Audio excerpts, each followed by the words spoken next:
Hoje vamos tratar sobre o Deus da colheita, e por detrás do Deus da colheita estão assuntos incríveis, como por exemplo, o selamento, a sacudidura. Vou dar uma pinceladinha rápida, mas rápida mesmo, na chuva serôdia, ou na chuva temporã e na chuva serôdia, mas vou focalizar mais o selamento e a sacudidura. E eu queria, ao introduzir o assunto, dizer o seguinte: não é para ficar com medo, mesmo porque jamais alguém irá para o céu por medo. A Bíblia não ensina isso. A Bíblia ensina que nós iremos para o céu porque nós cremos em Jesus. Não é preciso ter medo, não é preciso temer. E nós vamos descobrir isso na Bíblia, a palavra de Deus. Os filhos e as filhas de Deus são selados pelo Espírito Santo de Deus. É o Espírito Santo de Deus quem sela os filhos e as filhas de Deus. Só serão selados aqueles que terão recebido já a chuva serôdia, ou estarão recebendo a chuva serôdia porque receberam antes a chuva temporã. A chuva temporã é a chuva do plantio, quando a semente cai na terra e brota. É o Evangelho nascendo no coração de alguém. É a mensagem de salvação brotando, vicejando, mas na hora da produção, de encher o grão, vem a chuva mais abundante, que a Bíblia chama de chuva serôdia. O que é isso? É uma porção grandiosa do Espírito para testemunhar com poder. Então, as pessoas que recebem essa chuva temporã, aceitam Jesus como seu Salvador, começam a frutificar para a vida eterna, e então recebem a chuva serôdia, que é um batismo forte do Espírito Santo, poderoso, com porções enormes. Então, esta pessoa será selada pelo Espírito de Deus e passará tranquilamente pela sacudidura. O selamento é um processo, para você entender, é um processo divino que visa colocar a marca de Deus em seus filhos e filhas. Essa é a ideia do selamento. Deus quer colocar a sua marca em nós. Em outras palavras, Deus quer lacrar o nosso caráter, colocar um lacre no caráter que se assemelha ao caráter do Senhor Jesus. Eu sei que é um assunto complexo, por isso eu preciso orar. Tenho orado há meses e nas madrugadas também. E eu queria incluir nessa oração o nome de uma pessoa que está aqui conosco, uma pessoa querida, por nome Vânia. E antes de orar, eu quero que você encontre aí Apocalipse capítulo 7, por favor. E eu quero que você se lembre também da Vânia em suas orações, tá bem? Se encontrou, abaixe os olhos. Querido Deus, amado Pai, está chegando a hora do selamento, da sacudidura, está chegando a hora de concluir a tarefa da pregação neste mundo, e está chegando a hora também de ver o Senhor Jesus, o Rei dos Reis, nas nuvens dos céus. Nesta hora, abrirmos a Tua palavra e tratarmos de um assunto tão palpitante, tão delicado, nós pedimos a unção do Teu Espírito Santo. Batiza-nos e lava-nos com Teu Espírito, por favor, agora, Pai. E permita que nesta hora, este templo, e também em todo lugar onde estiver alguém nos acompanhando pela internet, a influência benfazeja dos anjos de Deus, essa influência traga paz e compreensão, e conforto ao coração. Um pedido especial pela irmã Vânia. Abençoa grandemente nesta hora. Nós oramos agradecidos em nome de Jesus, amém. Eu vou ler uns poucos versos aqui do capítulo 7. Começo com o primeiro.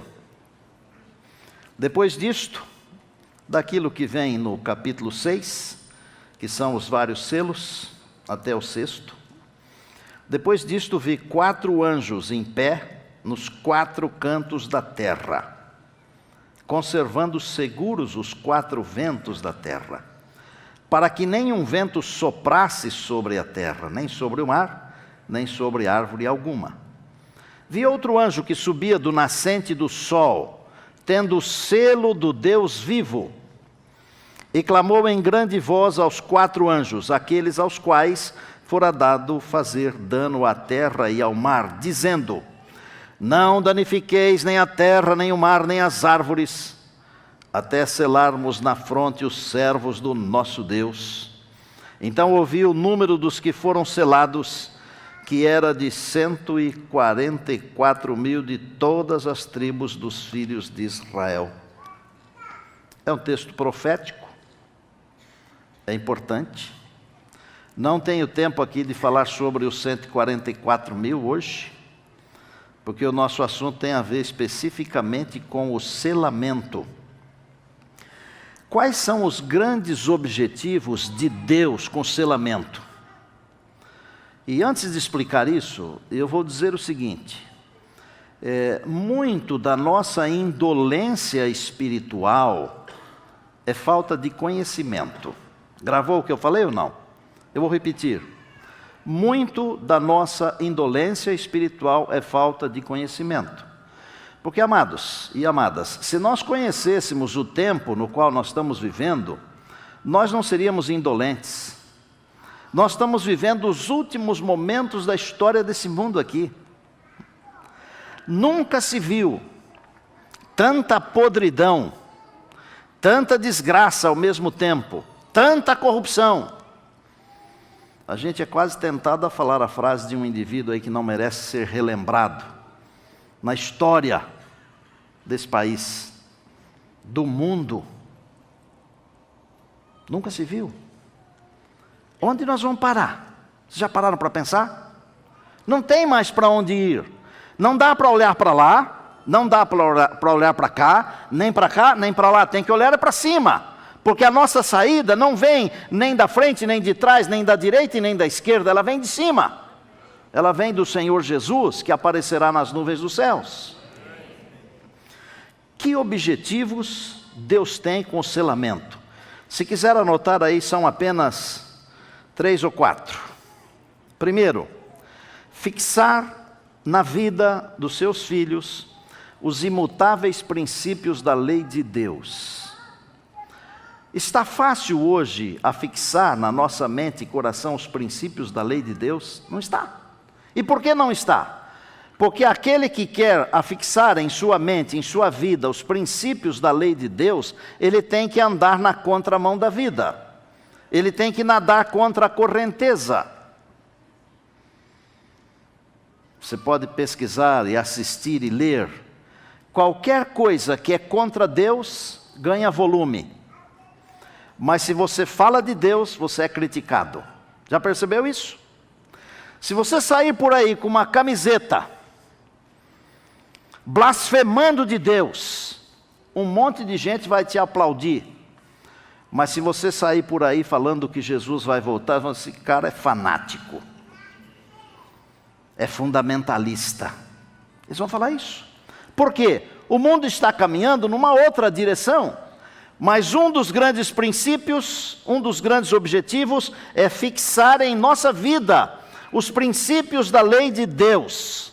Segundo, fazer com que os selados sejam fiéis na observância do sábado, em razão de que o sábado será, se é que já não está sendo, a pedra de toque nos dias finais.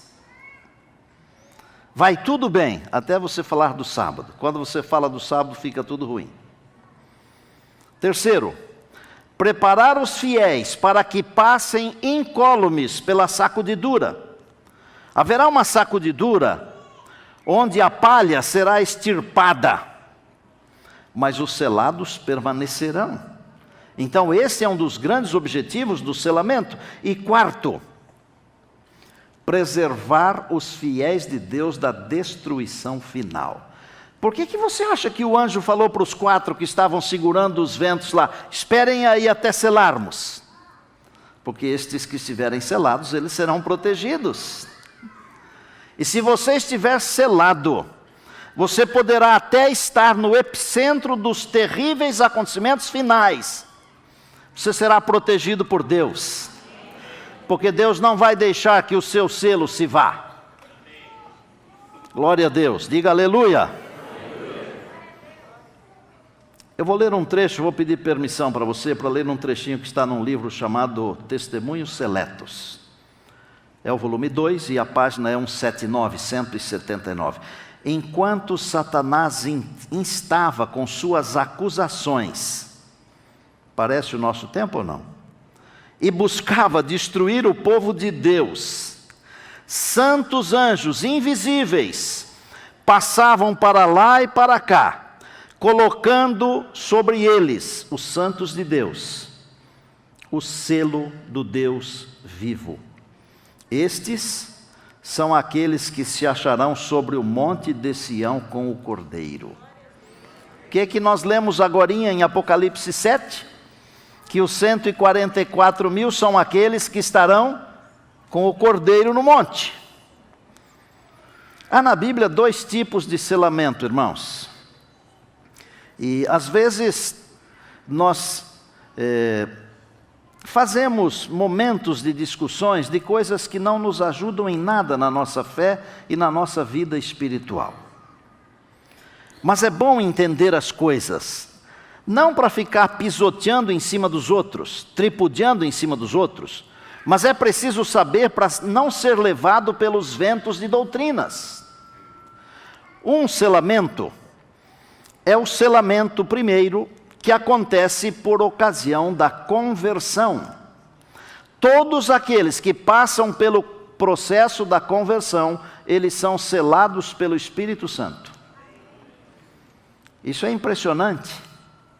Aceitou Jesus, teve a sua vida transformada por Jesus, está selado pelo Espírito Santo.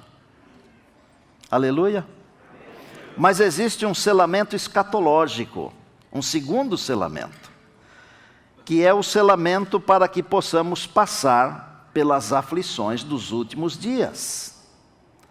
E este selamento especial, ele tem momento para acontecer. E ele vai acontecer até certo momento, e a partir daquele certo momento ele não acontecerá mais. Quando nós falamos de porta da graça se fechando, dá um arrepio. Aliás, hoje já não dá mais arrepio coisa nenhuma, né? A gente fala um monte de coisas, as pessoas saem daqui do mesmo jeito que entraram, mas nessa igreja não. Graças a Deus, diga amém. Amém. A porta da graça ainda se acha aberta, gente. Os anjos de Deus estão passando de um lado para o outro aí. E eles estão aqui. Nós não os vemos, mas eles estão aqui. E eu louvo a Deus por isso. Nós não estamos sozinhos. Os anjos de Deus continuam segurando os ventos. Daniel 12:1 diz que haverá uma angústia qual nunca houve.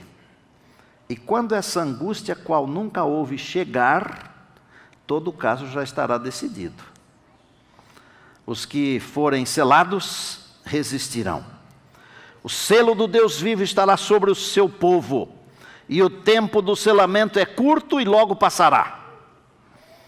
E ele termina quando os 4 anjos soltarem os ventos das guerras e das provações. Quanto às condições para ser selado, isso aqui é mais sério ainda. Eu posso dizer algumas poucas coisas, eu quero dizer assim, hoje com 4 colheradas de mel e não 2. Mas pessoas que vivem flertando com a impureza do pecado, jamais serão seladas com o selo do Deus vivo. Não flerte com o pecado, ele é nocivo, ele é mortal. Ele pode não matar na hora, mas mata. Se comeres, certamente morrerás. Não, pode comer que não morre. Não morreu na hora, mas a sua natureza morreu. Começou a morrer ali a sua natureza. Morre. O pecado mata. E não mata só para essa vida, mata para a vida eterna. Agora é o tempo de preparo. Os que recebem o selo são imaculados diante de Deus, e pecado algum deve ser tolerado na vida. E às vezes nós amamos tanto o pecado que não queremos nos separar dele. O selo de Deus não será colocado sobre alguém cujo caráter está maculado pelo pecado. Não será colocado. Os que vencem o mundo, a carne e o diabo, esses serão agraciados com o selo de Deus. E eu estou aqui orando, sabe, no meu coração, humildemente, para ser selado e para que Deus sele a minha igreja, você, minha família. Eu tenho um amigo chamado Moura, ele é pastor. Ele escreveu um livro chamado Preparação para a Chuva Serôdia. Preparo, não preparação, porque esse é um mais antigo, não? E ele anotou 5 coisas importantes.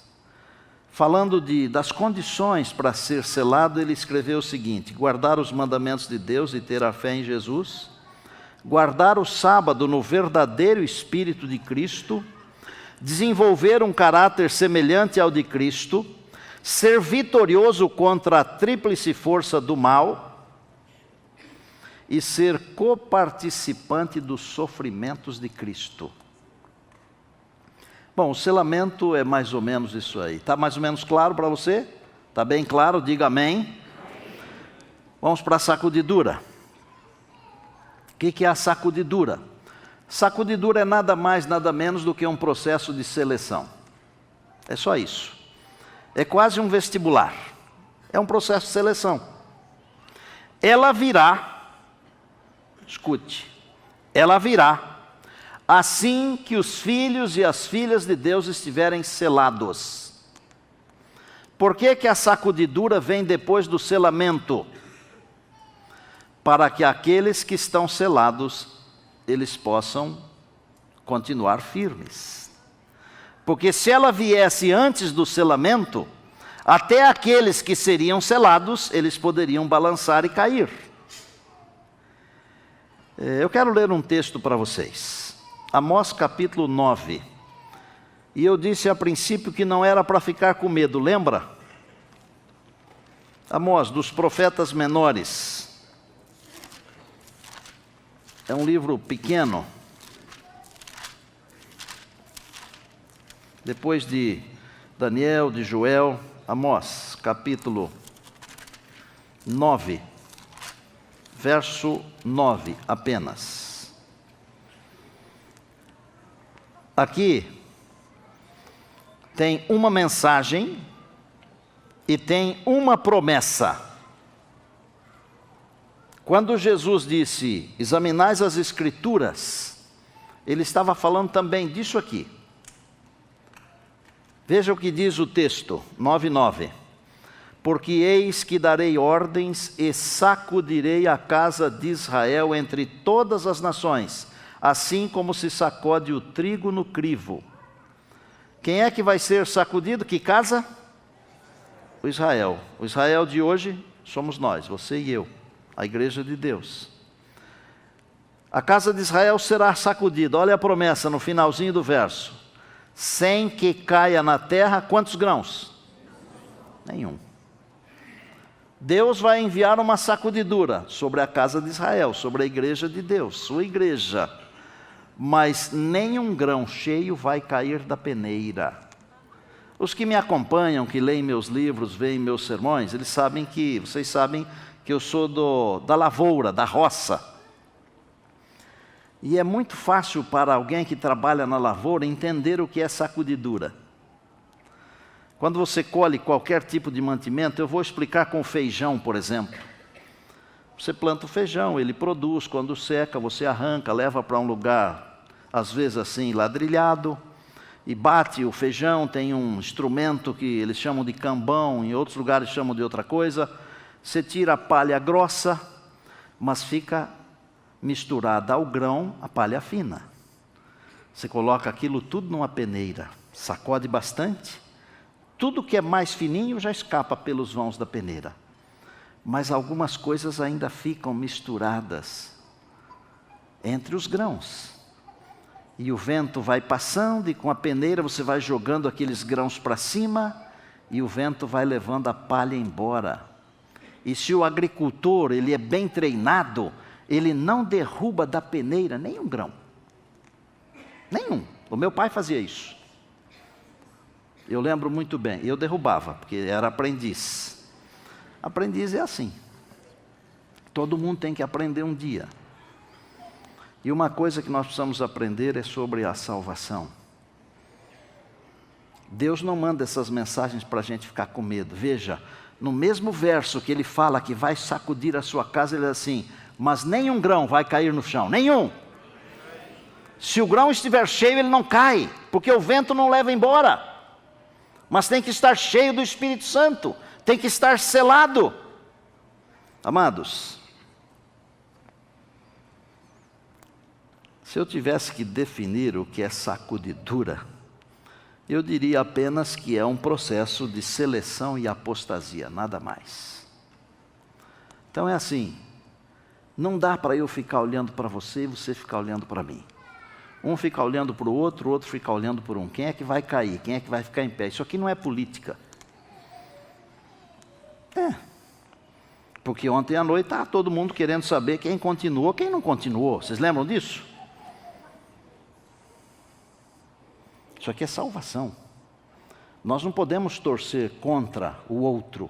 Nós temos que ajudar o outro. Nós temos que ser ajudados. Juntos nós somos mais poderosos, mais fortes. Há certas coisas na escatologia que são para todos os povos, irmãos. Mas a sacudidura não é para todos os povos. A sacudidura é para a casa de Deus.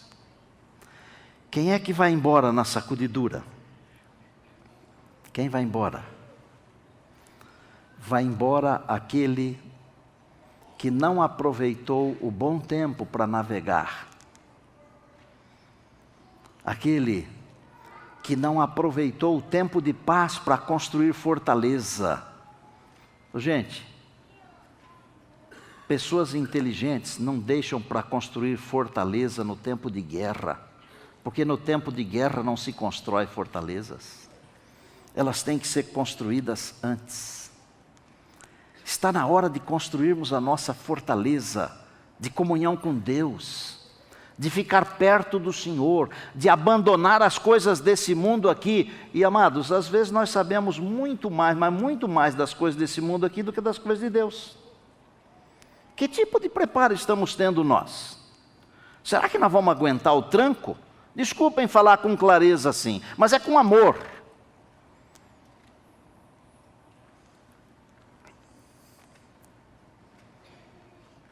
Eu tenho em casa um cartãozinho. De vez em quando eu dou uma olhadinha nele, porque eu escrevi assim, com a letra bonita. Fiz um sacrifício tremendo para escrever com letra bonita. Porque às vezes nem eu sei o que eu escrevi. É verdade. Mari sabe disso muito bem, né, Marinha? Eu tinha uma secretária que sabia, viu, pastor Conde, quando estava na Voz da Profecia. Naquele tempo a gente não tinha celular para fazer os resumos, às vezes pegava um guardanapo e fazia um resumo de uma ideia, aí quando chegava no escritório não sabia o que tinha escrito. Mas a minha secretária, ela batia os olhos assim e falava, num instante, tá tudo certo. Lia melhor do que farmacêutico, viu? Mas esse trechinho de um livro pelo qual eu sou apaixonado, o livro O Desejado, na página 476, Satanás vê que seu tempo é curto, ele coloca em operação todas as suas forças, a fim de os homens serem enganados. Vá contando os verbos aí comigo. A fim de os homens serem enganados, seduzidos, ocupados e enlaçados, até que o dia de graça se haja findado e a porta da misericórdia esteja para sempre fechada. O que é que Satanás está fazendo conosco? Está nos enganando, nos seduzindo, nos ocupando e nos enlaçando. Invista na sua família. Não deixe o inimigo tirar o seu tempo para ficar com a família, para você fazer outra coisa, não. Depois de Deus, a primeira prioridade de uma pessoa é sua família. Depois vem o trabalho e as outras coisas.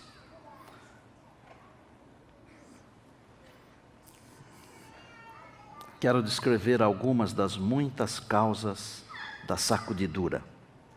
Eu gostaria que você captasse pelo menos assim com muita força essa primeira aqui. Descuido e indiferença. Descuido e indiferença. Descuido e indiferença. Por que alguns não suportarão a sacudidura? Porque não estarão selados. E não estarão selados porque foram descuidados e indiferentes. O Apocalipse diz que a igreja de Laodiceia, a última igreja, é morna. Segundo, a sacudidura virá também por causa da perseguição em razão das leis dominicais. Terceiro, também por causa de um conhecimento superficial das doutrinas. Amados, é melhor nós estudarmos, viu? Porque isso dá substância para a nossa fé. Nós temos que ter estrutura. Olha, quando você vê um navio lá no mar, ele é enorme, mas você não vê quanto ele tem afundado dentro d'água. Eles chamam de lastro aquilo lá. É o casco do navio. É muito que está afundado para poder suportar aquele peso, aquele mundo de containers em cima do navio. A nossa vida espiritual, ela tem que ter um lastro para suportar. E último, ignorância quanto ao poder de Satanás. Às vezes nós achamos que ele não tem poder. É claro que o poder dele é muito menor do que o poder do Senhor Jesus. Porque Jesus o venceu em todos os aspectos, em todos os lugares, em todas as circunstâncias. Mas ele é um anjo, caído, mas é um anjo. Quer ver algumas das palavras dele?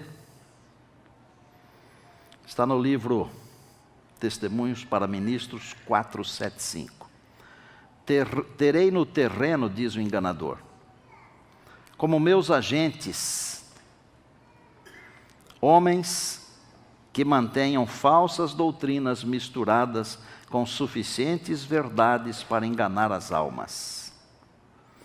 Também terei presentes pessoas incrédulas que expressarão dúvidas quanto às mensagens de advertências do Senhor para a sua igreja. Lê-se o povo e cresce nessas admoestações, diz Satanás, e poucas chances teríamos de vencê-los. Mas, se pudermos desviar-lhes a atenção dessas advertências, permanecerão ignorando o nosso poder e sagacidade, e finalmente os ganharemos para as nossas fileiras. É o inimigo falando. Eu vou concluir.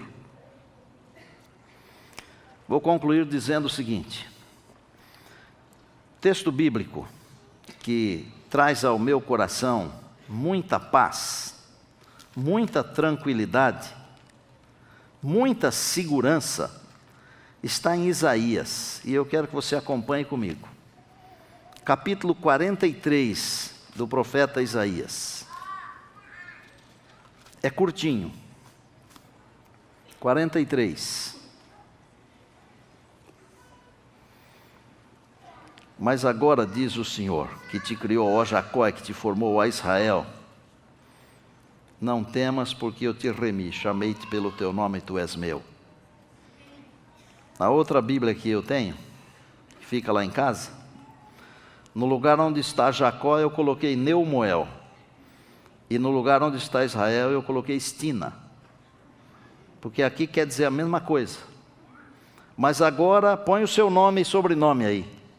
Mas agora assim diz o Senhor que te criou, ó e que te formou. Ó, não temas, porque eu te remi. Chamei-te pelo teu nome, tu és meu. Pastor, eu estou com medo da sacudidura. Deus está dizendo para você o quê?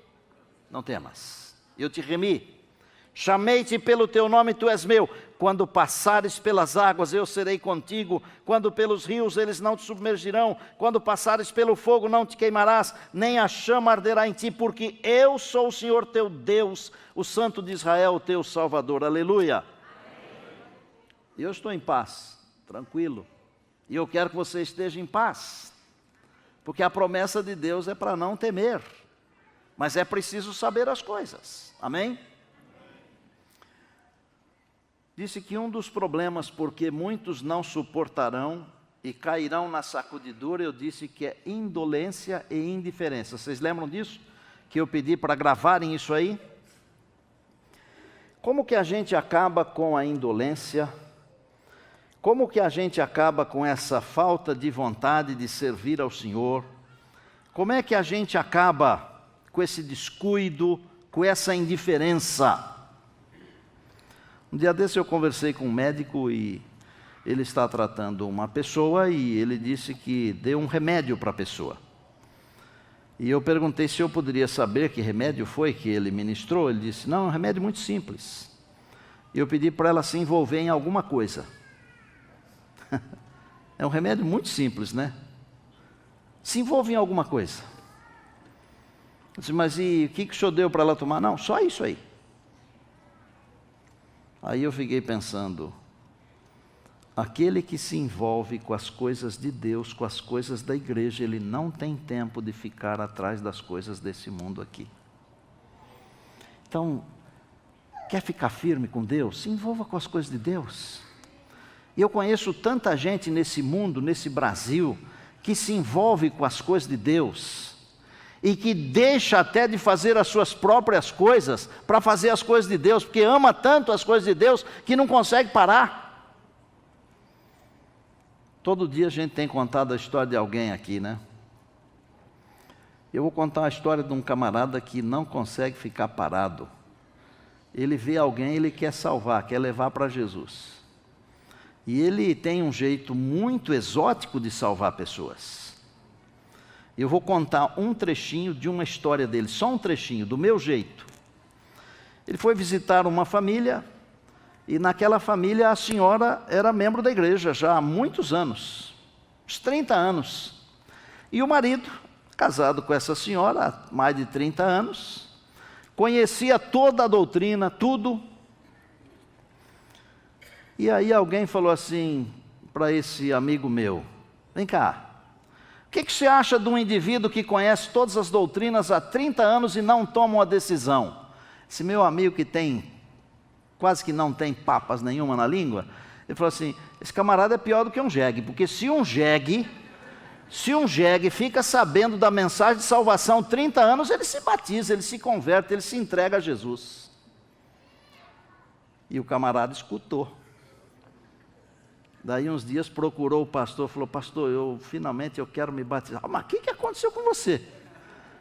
Aconteceu comigo que um camarada falou para mim que eu sou pior do que um jegue. É um jeito exótico ou não é? Mas é um camarada que não para. Ele conseguiu fazer culto semanal no seu condomínio. Ele conseguiu fazer coisas incríveis, mas isso eu não posso contar para vocês, porque ele vai contar. Pastor Márcio, sobe aqui. Recebam ele com carinho, gente. Você e Dona Maria Helena estavam chegando de Manaus? Nós trabalhávamos em Manaus, era departamental de publicações e mordomia lá na União Noroeste. E aí vocês mudaram para... Aí viemos transferidos para Juazeiro da Bahia. Na Bahia. Terra boa, quente, muita muriçoca. À margem do São Francisco. Margem do Rio São Francisco. Do lado de Petrolina. Do lado de Petrolina. Amiga do Pernambuco, os dois se dão muito bem. Dão muito bem. Enquanto estão calados. Como é que aconteceu a história lá com o síndico lá do seu condomínio? O que ele fazia? Quando nós chegamos no condomínio, o síndico durante terça, quarta e quinta, ele tirava esses dias só para beber. E tomava aquelas cervejinhas, chamada piriquete, que eles chamam lá. Aquilo ela tomava assim, que enchia de mesa, assim, depois ele enfiava tudo dentro das caixas lá, não sei onde é que botava, e enchia outra mesa lá, tudo de garrafa vazia. E eu ficava triste, porque ele tinha 37, 38 anos, ele, a esposa, mais um funcionário da Caixa Econômica, vizinho meu da frente, e mais a esposa dele, aquilo passava o dia lá bebendo. Eu disse, mas como é que aguenta? E o que você fez? Aí eu comecei a orar por eles, eu e ela, e vamos orar. Dizia assim, mas ali eu acho que não tem jeito sim. Vamos orar porque o Espírito Santo dá jeito. E continuamos oramos 4 meses. Aí minha esposa disse, tio, eu vou fazer umas esfirras. Aí fez umas esfirras de palmito e pendurava na porta da casa deles. Eles comiam, não sabiam de onde é que vinha aquilo, e achavam delicioso. E aí ela começou a fazer uns pães e colocou lá aqueles pães. E eles não sabiam de onde vinha. Certo dia, o presidente do campo, pastor Cleito, passou lá em casa e disse, Márcio, eu vou fazer o culto de pôr do sol aí contigo. Aí veio ele, Gelinha, a esposa dele, aí fizemos o culto de pôr do sol. Aí, a hora que ele foi embora, já eram as 8 e pouco da noite, 9 horas, aí eu fui, acompanhei ele até o portão, e lá abri o portão, tudo mais, e eu e a minha esposa íamos voltando, e a segunda casa ali era do síndico. E eles estavam lá bebendo. Mesa cheia de cerveja e mais não sei para onde, pelo chão. Os 4. Aí ele me chamou. Disse, Márcio, vem cá.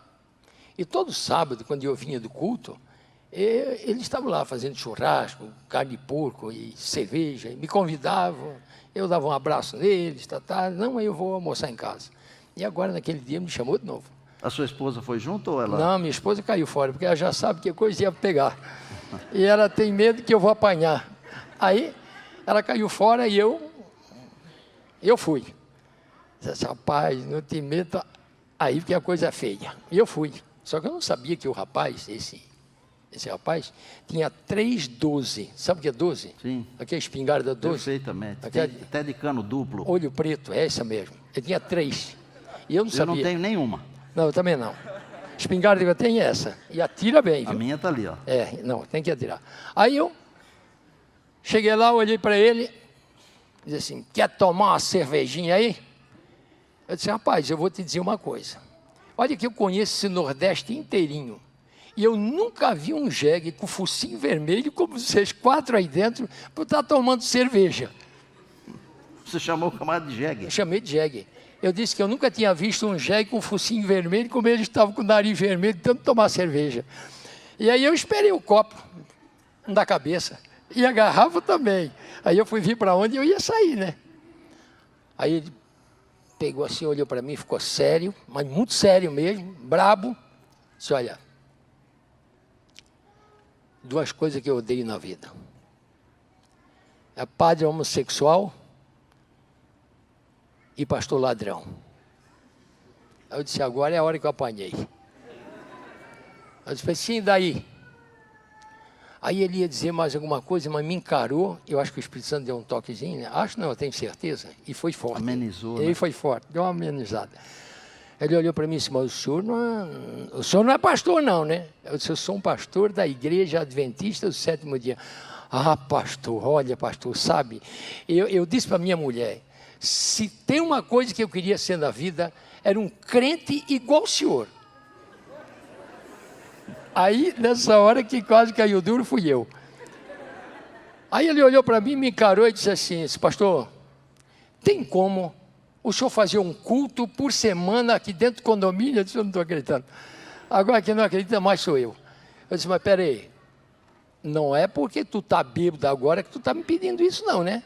Porque amanhã, no domingo, eu vou aqui, ó, incrustar na tua cabeça aqui dentro, porque você prometeu. Ele olhou para mim e disse, pastor, não estou bêbado não. Tem como o senhor fazer um culto por semana aqui dentro? Claro que tem. E sexta-feira à noite ainda, porque daí era o dia que eles bebiam, né? Aí pelo menos aí, aquela noite... livra um dia, pelo menos. Pelo menos um dia eu livraria o couro deles. Aí eles iam para beber e não bebiam mais. E foram parando de beber. Eu comecei.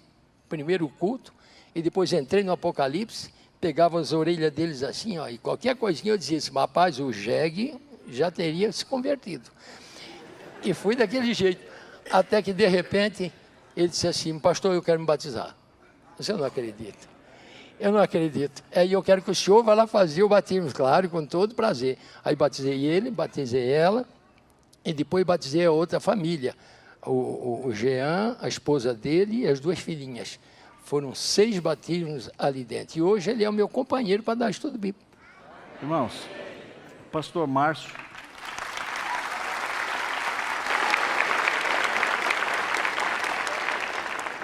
Pastor Márcio é co-portor do Bom desde 1989. Agora ele já está jubilado, mas ele continua ativo. E ele já levou aos pés do Senhor Jesus algumas centenas de almas. Sabe por quê? Não tem indolência. Não tem indolência. Obrigado, amado. Eu vou lhe contar só mais uma. Posso contar mais uma? 1 minuto. Das centenas que eu tenho lá, eu posso contar uma, né? Mas eu estava lá arrumando os dentes, né? Porque eu fumei 60 cigarros por dia. Né? Gerente de banco, peguei 2 câncer e tudo mais. E então meus dentes vêm com problema, né? E aí, fui lá, na dentista, a doutora, e até comecei a falar sobre alimentação, estilo de vida. Ela disse assim, mas como é que você sabe tanto? Porque eu já tive problema. E a senhora vai ter problema também, né? Não adianta que o doutorado não vai livrar a senhora, não. Aí ela começou a falar sobre, pois é, como é que você conhece bastante, eu não sei, e ela também conhece. Claro. PhD.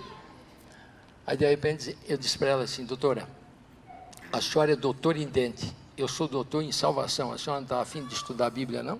Estamos estudando agora, estou preparando ela para o batismo. Aplaudam ele, gente. Obrigado. Vamos lá.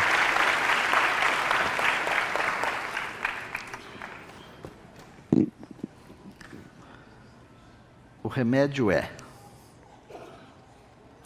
comece a fazer alguma coisa. Se envolva com as coisas de Deus, com a igreja de Deus, com as coisas da Bíblia. Nós estamos vivendo num tempo onde se gasta tanto tempo assistindo séries. Esses dias atrás eu vi um videozinho de um pastor que fez sermões baseado em séries. E eu fiquei quase doente. Quase doente. Pelo amor do Senhor Jesus. As nossas séries estão aqui. As nossas histórias estão aqui. A nossa história pessoal está aqui. E a nossa salvação está aqui. Arautos, me ajudem aqui a terminar, por favor. Meu convite hoje não é grandão para todo mundo. É pequenininho e para alguns poucos que querem sair da mornidão e se envolver com as coisas de Deus. Para poucos que querem, a partir de hoje, deixar o conforto, sair da zona de conforto, começar a estudar a Bíblia com alguém, ser mais fiel nos dízimos, nas ofertas, ser mais fiel aos cultos, ser mais fiel aos mandamentos de Deus, ser mais amigo de Jesus. E se você é essa pessoa que está precisando de tudo isso e muito mais, tenha a coragem de se levantar e enquanto eles estiverem cantando, diga para Deus que você quer isso.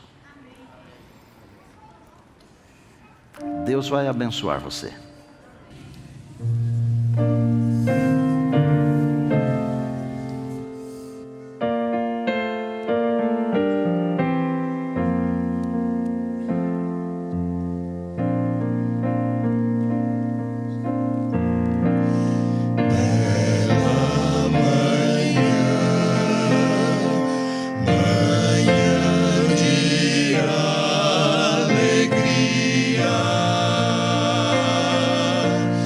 Vem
Amém.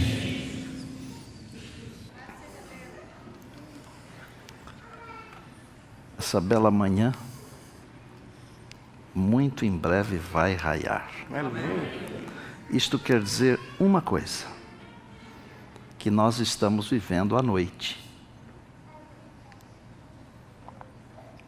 Se prepare, por favor. Se aproxime de Deus. Saiba que Deus tem todas as soluções, todas as saídas. Se agarre a Deus. Eu às vezes fico pensando que se, como cristão, eu fosse como algum torcedor de algum time bem conhecido aqui de São Paulo, ou se eu fosse como um desses amantes do carnaval, ou como um dos amantes da política. Vocês já viram como esse povo dá a vida pelo futebol, pelo carnaval, pela política? Já viram? Dê a sua vida pelo Evangelho, pelo Senhor Jesus, por favor. E muito em breve, quando a noite terminar, o Senhor Jesus vai aparecer e será um novo dia. Uma manhã maravilhosa para você e para mim, para nós. E para você que nos acompanha pela internet igualmente. Jesus está vindo. A noite vai terminar. Se agarre a Jesus. Ele vem logo.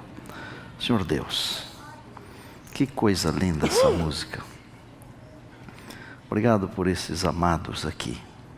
Essas vozes. Quero que o Senhor dê saúde para esses amados cantarem até o dia da volta de Jesus. Abençoa suas famílias também. E nos abençoe como igreja e também individualmente. Abençoa as nossas famílias. Senhor, desperta-nos da nossa mornidão.